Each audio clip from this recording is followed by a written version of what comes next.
आणि यानंतर एक मोठी बातमी आहे सिन्नरमधून। सिन्नर एमआयडीसीतील कंपनीला भीषण आग लागली। अग्निशमन दलाकडून आग विझवण्याचे प्रयत्न सध्या सुरू आहेत। सिन्नरच्या वॉटर टँकर धारकांना घटनास्थळी पोहोचण्याचं आवाहन करण्यात येतंय। आगीचं कारण अद्याप स्पष्ट आहे। या आगीची दाहकता आपण पाहतोय। धुराचे लोट सध्या सर्व परिसरामध्ये पसरल्याचं पाहायला मिळतंय। या संदर्भात अधिक माहिती जाणून घेऊयात। माझे सहकारी किरण गोटूर सध्या आपल्या सोबत आहे। किरण, ही आग नेमकी कशामुळे लागली आणि सध्या अग्निशमन दलाचे प्रयत्न कशा पद्धतीने सुरू आहेत?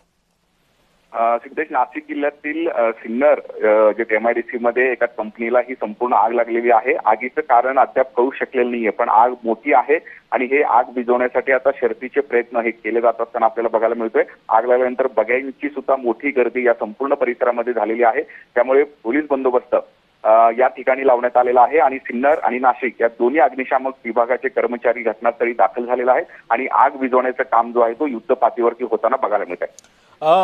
किरण, या आगीमध्ये कोणी अडकलं असल्याचं माहिती मिळते का आणि साधारण किती जण जखमी झाले?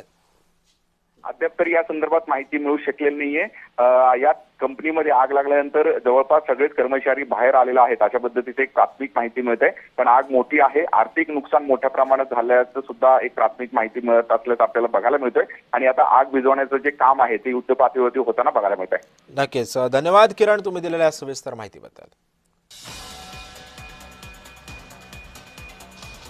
त्यामुळे आपण पाहतोय सध्या अग्निशमन दलाकडून आग विझवण्याचे प्रयत्न सध्या युद्ध पातळीवरती सुरू आहेत। या आगीची दाहकता आपण पाहतोय, कशा पद्धतीने ही आग धुमसतीये। परिसरामध्ये सध्या धुराचे लोट पाहायला मिळतात। अग्निशमन दलाकडून युद्ध पातळीवरती सध्या आगीवरती नियंत्रण मिळवण्याचे प्रयत्न सुरू आहेत। आगीमध्ये कोण अडकलंय का याची अद्याप तरी माहिती समोर आलेली नाहीये। मात्र या आगीची दाहकता पाहून शहरामधले जेवढे काही वॉटर टँकर्स आहेत त्यांना सुद्धा घटनास्थळी पोहोचण्याचे आदेश मिळत आहेत। ही आग आता भडकलेली आहे। आगीवरती नियंत्रण मिळवण्याचं काम सध्या अग्निशमन दलाचे जवान करतायत।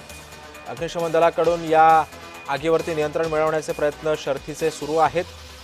सिन्नरच्या एमआयडीसी मधल्या कंपनीला एका भीषण आग लागलेली आहे। या कंपनीमधलं साहित्य जळून खाक झाल्याचं समजतंय।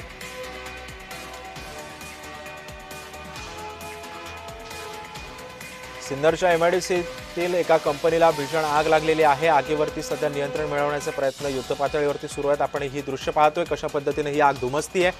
अग्निशमन दलाचं एक पथक इथे पोहोचलेलं आहे। या पथकाकडून सध्या या आगीवरती नियंत्रण मिळवण्याचे प्रयत्न युद्ध पातळीवरती सुरू आहेत।